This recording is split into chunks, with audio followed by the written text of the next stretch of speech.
Le livre de Jude. Il a été écrit en 66 de notre ère, 33 ans après la Pentecôte. On pense que cela est de Jude. Il s'appelle lui-même le serviteur. Cependant, c'était le demi-frère de Jésus-Christ. Ses frères ne croyaient pas en lui, mais après un temps, ils l'ont cru. Et Jude est un prophète. Sa petite lettre courte ici, qui a été reconnue par l'Église comme étant inspirée, c'était un prophète. Il disait des choses à l'avance et il corrigeait l'Église. Elle a été écrite à toutes les églises, dans tous les âges, et je crois spécifiquement qu'elle est pour cet âge de l'Église.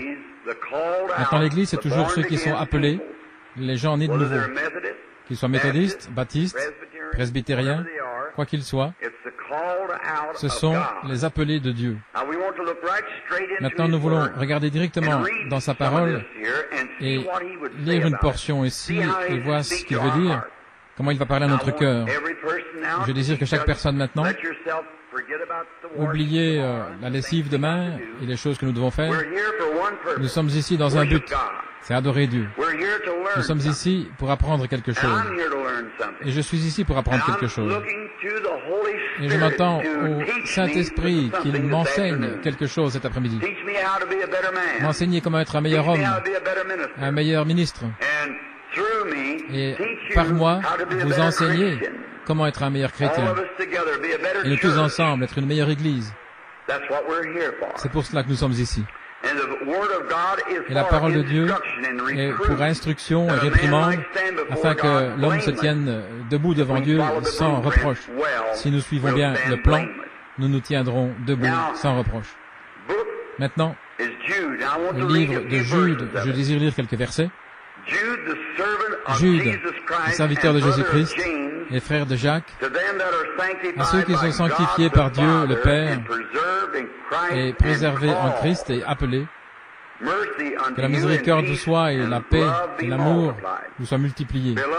Bien-aimés, j'ai pris toute diligence pour vous écrire au sujet du salut commun. C'était nécessaire pour moi de vous écrire et de vous exhorter à combattre ardemment pour la foi délivrée autrefois aux saints. Car il y a certains hommes qui se glissent de manière subtile, ordonnée à la condamnation.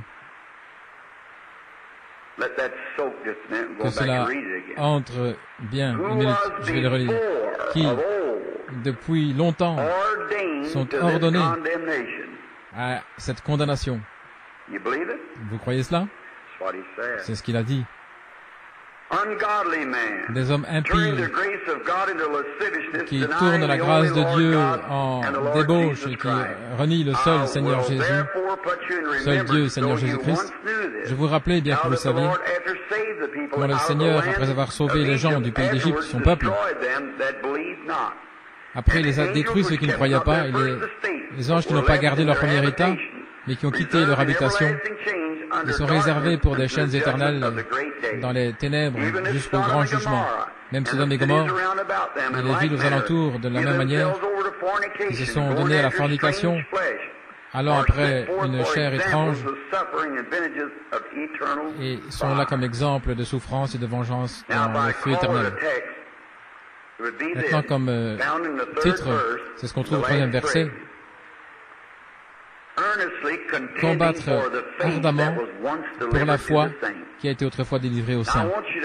Je veux que vous remarquiez, dans l'adresse de Jude à cette lettre, ceux à qui il s'adresse à des chrétiens.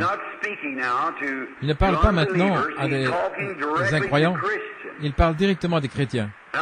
Maintenant, remarquez, Jude, le serviteur de Jésus-Christ et frère de Jacques,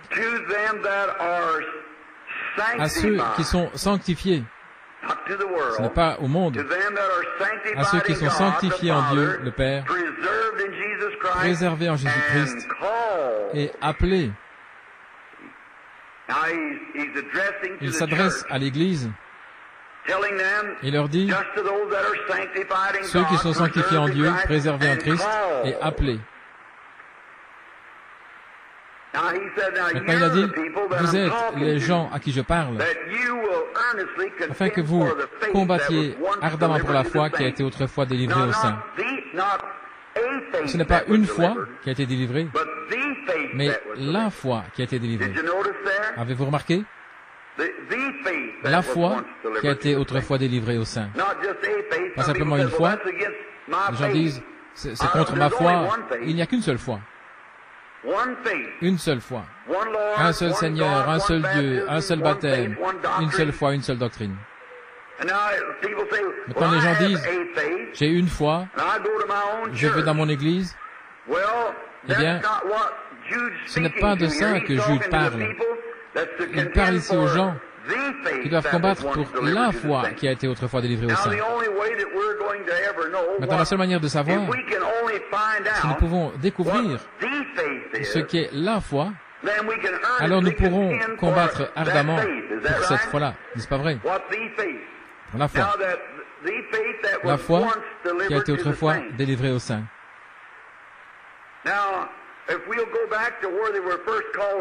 Si nous retournons à l'endroit où ils étaient tout d'abord appelés saints, et voyons quel genre de foi qu'ils avaient, alors nous saurons, plus ou moins, pourquoi combattre. Lorsqu'ils étaient appelés des saints, après avoir été sanctifiés, le mot sanctifié, ça veut dire saint, ça veut dire pur, saint, non frelaté, etc. C'était le commencement de l'Église quand elle fut inaugurée le jour de la Pentecôte. Regardons ce qu'ils avaient là-bas, ce que l'Église combattait, ce qu'ils ont perdu. C'était juste 33 ans après le commencement de l'Église. Maintenant, Jude n'allait pas retourner dans l'Ancien Testament sous la loi lévitique. C'est un chrétien. Il parlait de lorsque la première église a été mise en ordre, a été inaugurée le jour de la Pentecôte. Maintenant, nous remarquons quel genre de foi qu'ils avaient. Ils avaient une foi dans un Christ ressuscité vivant. Quelqu'un qui était ressuscité des morts et qui vivait au milieu d'eux, tout comme il était avant de mourir. Il ne combattait pas pour une histoire historique, mais il combattait pour un Christ vivant, le ressuscité, qui était au milieu d'eux. Quand il est ressuscité des morts, il a fait les mêmes choses après être ressuscité par les apôtres, comme il faisait avant de mourir, et même davantage et de plus grande. Encore un peu de temps, a-t-il dit, et le monde ne me verra plus. Cependant, vous me verrez, l'Église, les croyants, car je serai avec vous et même en vous jusqu'à la fin du monde. C'était ce que les apôtres croyaient. Et ils croyaient que ce qu'il était dans la chair, il était aussi et davantage dans l'esprit. Et c'est ce qu'ils enseignaient, c'est ce qu'ils croyaient, et c'est ce qu'ils pratiquaient. Et c'est ce que Dieu a confirmé. Et pendant ce temps-là, ces 33 ans de relâche, il y a eu beaucoup de faux frères qui furent suscités et qui ont amené des hérésies, et qui ont amené les gens dans la théologie et des choses comme ça. Et Paul, je pense à lui qui était là, ce petit juif au nez crochu, il était là en prison, enchaîné, des chaînes à ses chevilles, etc. Certains prêchent Christ pour un gain et d'autres cherchent des disciples, commencent à s'organiser, de grandes organisations. Il a dit, je porte les marques sur mon corps. J'étais dans les périls sur la mer, dans les périls parmi les faux frères. Et toutes ces choses différentes, il les a montrées comme étant des marques. C'était sa foi devant Dieu qu'il avait souffert pour la cause pour laquelle Christ était mort. Que Dieu nous aide à avoir ce type de crédit aujourd'hui. Et combattons pour la foi, une véritable foi qui a été autrefois délivrée aux saints. Les saints croyaient dans la mort, l'ensevelissement et la résurrection. Ils croyaient dans le baptême du Saint-Esprit. L'Église primitive le croyait. Croyez-vous cela? Eh bien, alors combattons pour cela. Ils croyaient dans les signes, prodiges, suivant les croyants. Et puis ils ont commencé à déchoir de cela. Jude a dit que les hommes anciens étaient préordonnés à faire cela.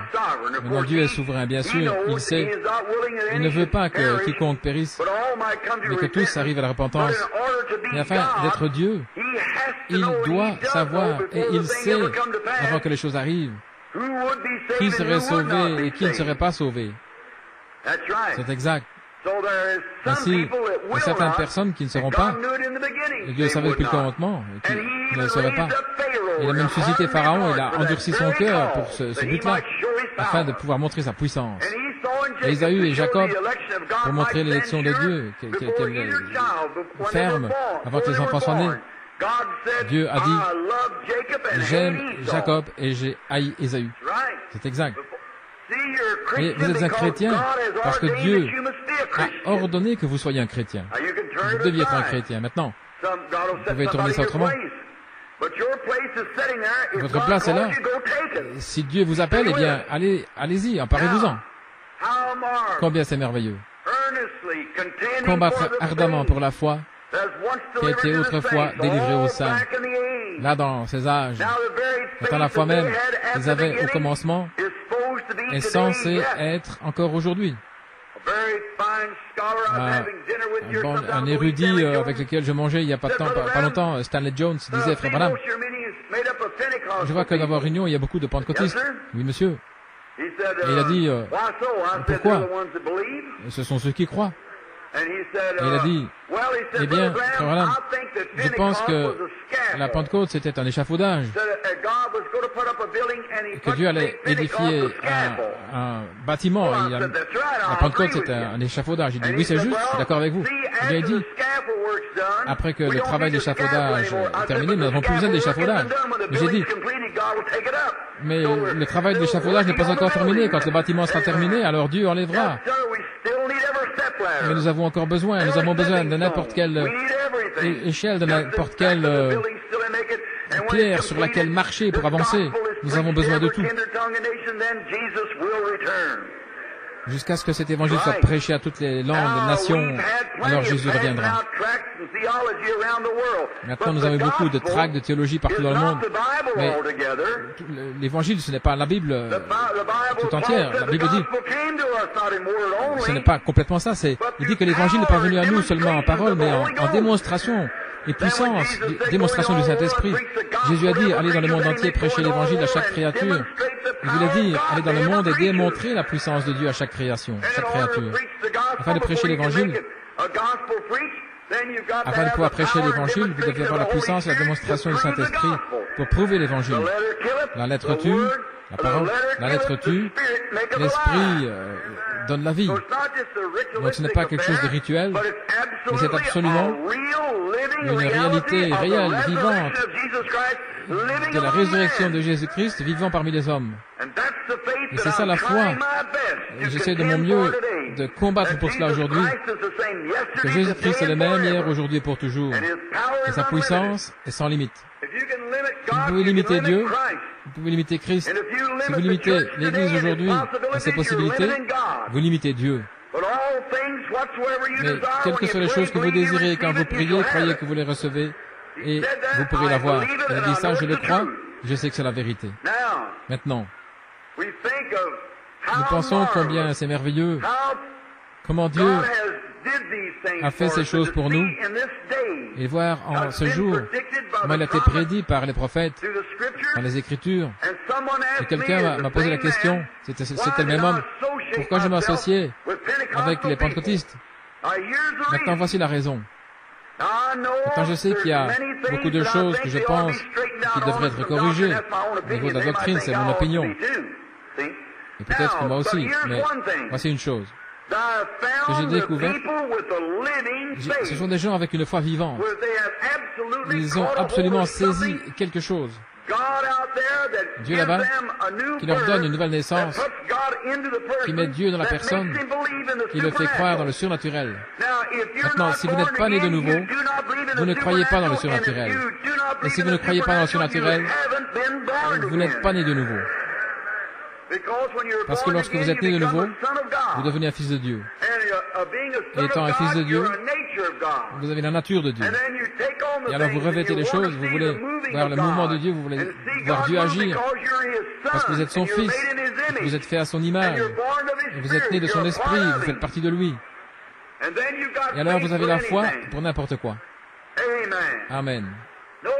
Remarquez comment, depuis le commencement, Satan a été si proche. Beaucoup de gens disent, frère Branham, ne pensez-vous pas que le communisme est détestable? Oui, c'est détestable, mais ce n'est pas ça l'Antichrist. Non, monsieur. Jésus a dit que l'Antichrist serait si proche que le réel, au point de séduire les élus si c'était possible. Ce sont les gens religieux. Voilà où cela vient. Maintenant, revenons au commencement. Là, dans le jardin d'Éden, nous pourrions aller avant cela, mais prenons les deux premiers garçons qui sont nés sur cette terre. Caïn, tout d'abord. Vraiment, il était censé avoir le droit d'aînesse, mais il a perdu, tout comme Ésaü. Comme la première église, de la mère église, si vous voulez l'appeler. Tout le long du chemin, il a perdu le droit d'aînesse.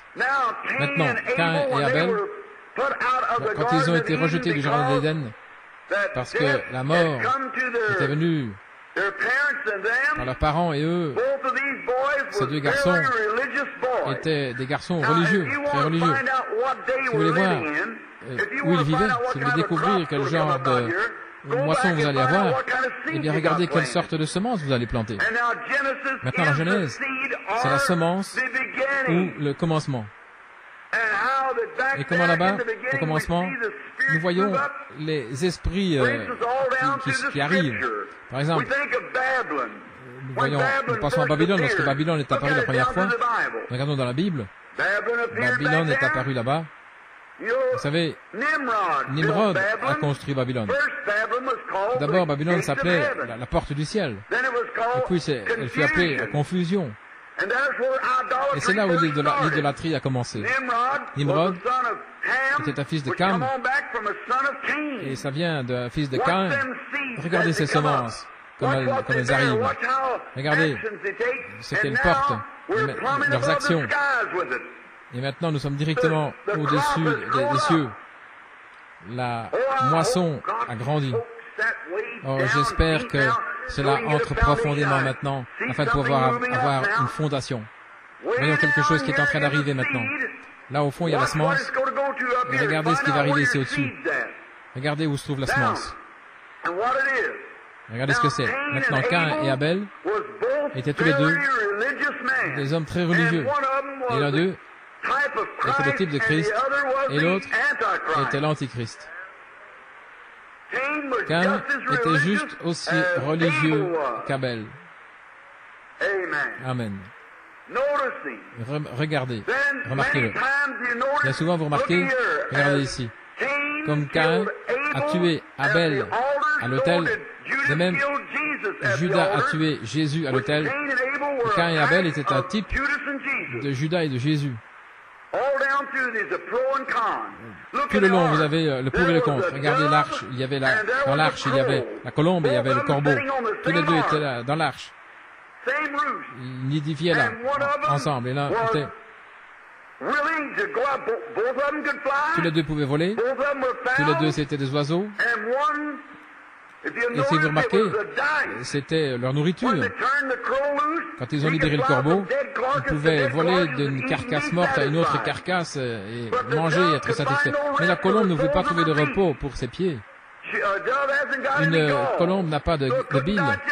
Elle ne pourrait pas digérer cela. Quel beau type de l'Église. Un homme disait, eh bien, je suis un chrétien et je peux faire ce que je veux. Mais frère, ça montre simplement. L'homme est connu par ses œuvres, vos fruits témoignent de ce que vous êtes. Et ce vieux corbeau pouvait passer d'un corps à un autre, manger des carcasses mortes et être satisfait, mais la colombe ne pouvait pas trouver de repos pour la plante de ses pieds. Et elle est retournée à la maison. Et un homme qui est né de nouveau, vous pourriez rétrograder, tomber, mais si vous êtes né de Dieu, vous allez revenir dans l'arche aussi sûr que n'importe quoi. L'Église de Dieu vivant devra avancer vers l'arche. Vous n'avez pas de Bill. Dieu a tout pris, a purifié, vous a purifié, a fait de vous une nouvelle créature en Christ Jésus. Regardez le chevaux, ces chevaux, le chevaux gris, le cheval pâle. Voyons jusqu'à Jésus et Judas. Lorsque Jésus est venu sur la scène, Judas est venu sur la scène. C'était des frères dans la même église. L'un était pasteur et l'autre le trésorier. Et regardez, certains ne voient seulement 3 croix à Golgotha, mais il y en avait 4. Il y avait un voleur d'un côté, un voleur de l'autre côté, et Jésus au milieu. Et maudit est celui qui est suspendu à l'arbre. Et Jésus a été fait malédiction, pendu à un arbre, et Judas s'est pendu lui-même à un sycomore, ce qui était une croix comme le reste des autres. Et voilà, il était le Fils de Dieu, qui est descendu du palais de la gloire, du palais d'ivoire de Dieu, qui était cher et a demeuré parmi nous. Et là, Judas était là, le fils de perdition, venant de l'enfer, retournant en enfer. Dieu dans la chair, venant du ciel, retournant au ciel. Donc il y avait un voleur d'un côté qui a dit, Seigneur, souviens-toi de moi quand tu viendras dans ton royaume. Regardez l'autre. Si, une question, si tu es un fils de Dieu, si, voyez, c'est le prédicateur de l'évangile qui prêche là.